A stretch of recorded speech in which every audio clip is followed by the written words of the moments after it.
इराप्पा कोरवी हा पट्टीचा शिकारी. भटक्यांमधील कोरवी जमात तोरगलच्या जहागिरीत वास्तव करून होती. इराप्पा त्याच्या भाऊबंदांसह तोरगलकर सरकारकडे शिकारीच्या ताफ्यात होता. एकदा शाहू महाराज तोरगलकडे शिकारीस आले होते. तोरगलकरांच्या ताफ्यातील कोरवी ज्या शिताफीने शिकार करीत ती बाब महाराजांच्या चाणाक्ष नजरेतून सुटली नाही. शाहू महाराज तोरगलकरांना म्हणाले, तुमच्या या कोरवी मंडळींपैकी काही मला द्या. तोरगलकर सरकारांनी होकार दिला. महाराज कोल्हापूरला निघून गेले. एके दिवशी इराप्पा कोरवीला तोरगलकरांनी बोलावून घेतलं व म्हणाले, अरे इराप्पा, तुझी शिकारीची पद्धत शाहू महाराजांना फार आवडली आहे. त्यांच्या संस्थानात नोकरीसाठी त्यांनी तुला बोलावलं आहे. तू त्यांच्याकडे जाशील काय? इराप्पा थोडासा घुटमळला. मग थोडा विचार करून म्हणाला, सरकार, तुमचं म्हणणं बरोबर आहे, पण मी एकटाच कसा जाऊ? माझ्या जातीची, नात्यागोत्यातली सर्व माणसं हितच आहेत. त्यांना सोडून एकटाच कसा जाऊ? माझ्यासोबत आमची काही माणसं देणार असाल तर जातो. तोरगलकरांनी इराप्पाला बरोबर आणखी काही लोक नेण्याची संमती दिली. इराप्पानं मग मुताप्पा कोरवी, गुराप्पा कोरवी यांना सोबत घेतले. बायका मुलांसह ते कोल्हापुरी आले. या कोरव्यांना पाहून महाराजांना खूप आनंद झाला. त्यांनी कोरव्यांची राहण्याची आणि जेवणाची व्यवस्था करण्याचा हुकूम दिला.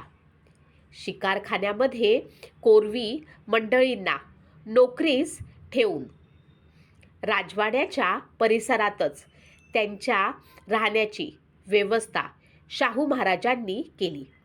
या कोरव्यांचा व महाराजांचा खूपच स्नेह जमून आला. महाराजांबरोबर शिकार करून त्यांच्यासोबतच जंगलात पंक्तीला बसण्याचे समाधानी जीवन त्यांना लाभले. एकदा इरप्पा, मुताप्पा व गुराप्पा शाहू महाराजांच्या बरोबर सोनतळी कॅम्पकडे निघाले. महाराजांच्या प्रसिद्ध खडखड्यात स्वतः महाराज, काही अधिकारी व एक मराठा जमादार बसले होते. महाराजांचा हा रथ त्याच्या खडखड्या आवाजासाठी तर प्रसिद्ध होताच, पण त्यात बसणाऱ्यांना हादरे आणि दणकेही बसत. पण महाराज म्हणत, हादरे आणि दणके बसण्याची माणसाला सवय पाहिजे. तर अशा या खडखड्यामध्ये कोरवी मंडळी उभी होती. खडखडा निघाला. रस्त्यातील खाचखडग्यांमुळे माणसे एकमेकांवरती आपटत होती. नेमका मुताप्पा कोरवी मराठा जमादाराच्या अंगावरती पडला. जमादाराचा पारा चढला. जमादार ओरडला, काय रे मुत्या, मांजर खाऊ, लाज नाही वाटत? मला शिवतोस ते? मुताप्पा यावरती काय बोलणार? त्यानं शरमेनं मान खाली घातली. पुढच्या बाजूला बसलेल्या महाराजांनी जमादाराचे हे शब्द ऐकले होते आणि लक्षातही ठेवले होते.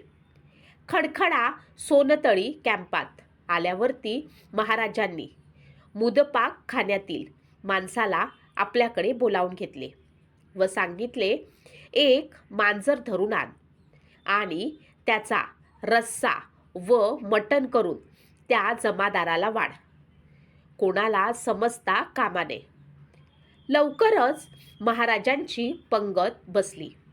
इतर अधिकाऱ्यांच्या सोबतच महाराजांच्या पंक्तीला हा जमादारही होताच. खान साम्याचे आपले काम चोख बजावले होते. जेवण झाल्यावरती एक एक करून मंडळी महाराजांना मुजरा करून जाऊ लागली. जमादारही हात पुसत महाराजांसमोर आला. मुजरा करून निघाला तसा महाराजांनी प्रश्न केला, काय जमादार, आजचा रस्सा आणि मटणाचा बेत कसा काय होता? त्यावरती जमादार म्हणाला, महाराज, रस्सा तर झाक झाला होता. का बरं?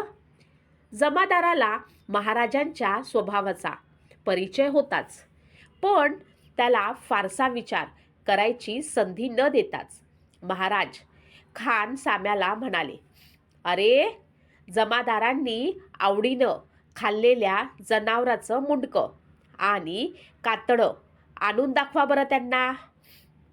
खानसाम्यानं लगेचच धावतच जाऊन मांजराचे मुंडके आणि कातडे आणून त्या जमादाराच्या पुढ्यात ठेवले.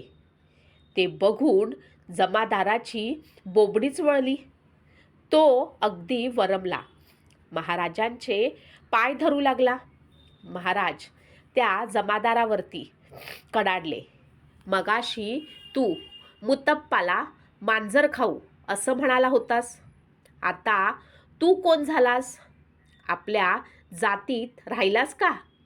अरे, खाण्या जेवण्यावरनं माणूस लहान किंवा मोठा ठरत नाही. खबरदार, यापुढे कुणाला त्याच्या जातीवरनं काही म्हणशील तर. माझ्या राज्यात जातीवरनं कुणाला कमी लेखलेलं मी खपवून सुद्धा घेणार नाही. असे होते आपले छत्रपती शाहू